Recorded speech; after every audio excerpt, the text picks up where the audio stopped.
spent with him 2 years together. I know how he behaves, I know how he eats, how he stays, I know how he behaves daily because we spent together 2 years.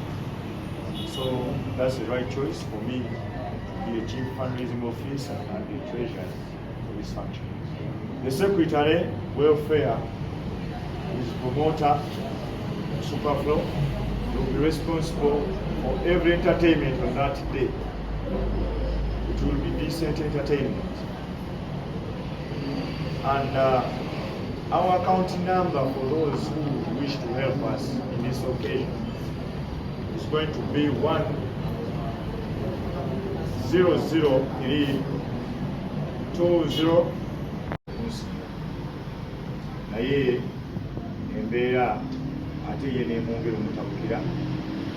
Naye twebaza Mukama Katonda ne bannayuganda mwenna twebaza abasawo mu malwaliro gonna Honorable gy'ayise okusobola okulaba nga mukuumye obulamu bwa Honorable Sseggirinya.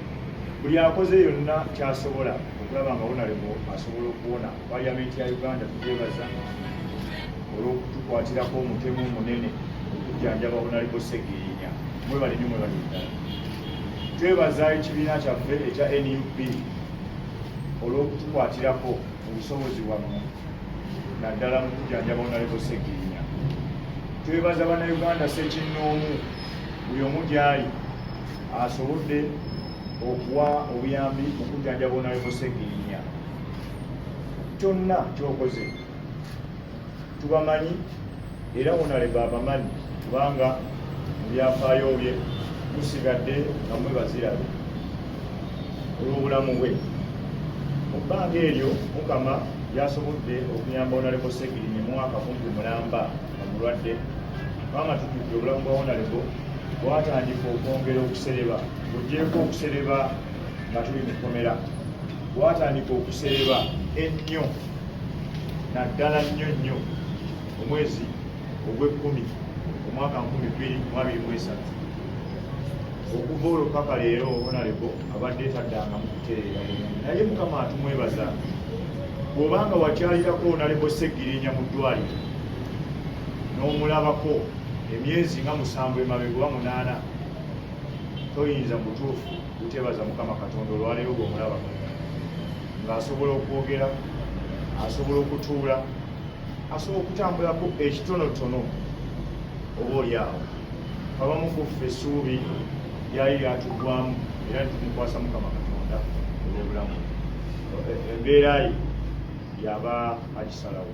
Naye twebaza Mukama nti olwaleero wadde tasobodde kujja wano mu press conference eno gye tulimu, naye tuli basanyufu ffe abamulabako nti waali mulamu era asobola okuwa enteekateeka nga Honorable Kansala wali. Twebaza nnyo bannakawempe North naddala abakwasa Honorable Obwesigwa n'obweyamu, aye ne basigala nga bakyamukiririzaamu wadde mu mbeera gy'abaddemu okuva lwe yasibibwa mu kkomera emyaka gyali ebiri ate n'obulwadde obumumazeeko omwaka mulamba emyaka 3 nga mulina okugumiikiriza ay'omubaka wamu. Mukimanyi bulungi nti alina obusobozi obubakiikirira mu paliamenti y'eggwanga. Naye embeera y'ensi yereese embeera nga bwe badde mugiraba. Naye mwebale nnyo mwenna abagumiikiriza obulamu bwe, abamugumiikiriza wano. Kati mu ekyo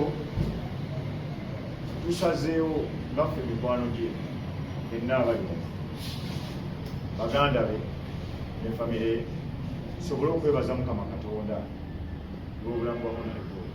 Bwe tutagaza Mukama tuba tulyazamanyiza Mukama kubanga obulamu bwa Honorable abukwatira paka leero. Era ng'ennaku z'omwezi 15 Novemba bannayuganda mwenna y'omu gy'ali tumuyise ekkomamboga mu kisaawe. Abatamanyiiyo tujja balagirira, abamanyiiyo mujja kuba mwanguye okutuyamba okujja okwebaza Mukama Katonda ffenna. Tugenda kukola dduwa okwebaza Mukama Katonda. Dduwa bonna abali mu dini y'obusiraamu mugimanyi tugenda kukola dduwa twebaze Allah okuba nti asobodde okuma obulamu bwamu nalibosegirinya enalabako nalibosegirinya lwaliro n'amaziga ne ganyonga era bwe nkirowoozaako kiira nga gaagala kujja amaziga olw'obulamu bwamu segirinya bwe nalabako nga tuyingira mu kkomera bwe namulabako mu ddwaliro omwezi gwa January kyanyungula amaziga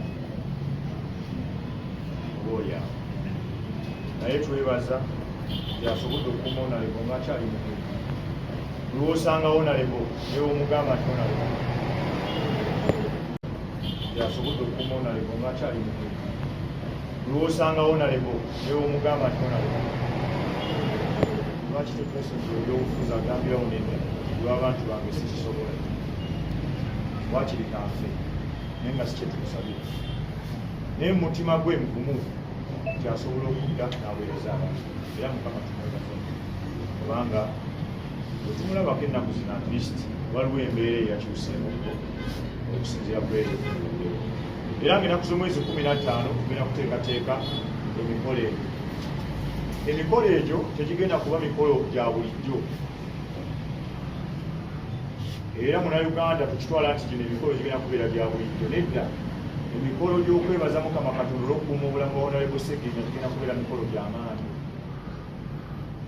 maanyi nnyo ddala kubanga tumanyi bulungi bwa Mukama gyamudde okukuuma obulamu bwe paka leero bameka abayiseewo bameka abafudde naye ffe twebaza Mukama owaffe waali akyalinawo kyenali nsinga okusabira Mukama Katonda kyonaleba awone abeere mulamu mu maaso eyo nga owulira abantu bakola olutabo ne benyumyako sibaba baali mu lutalo sibayako biki gye bavudde naffe tulijja netulumya olutabaalo lwaffe nga tuli balamu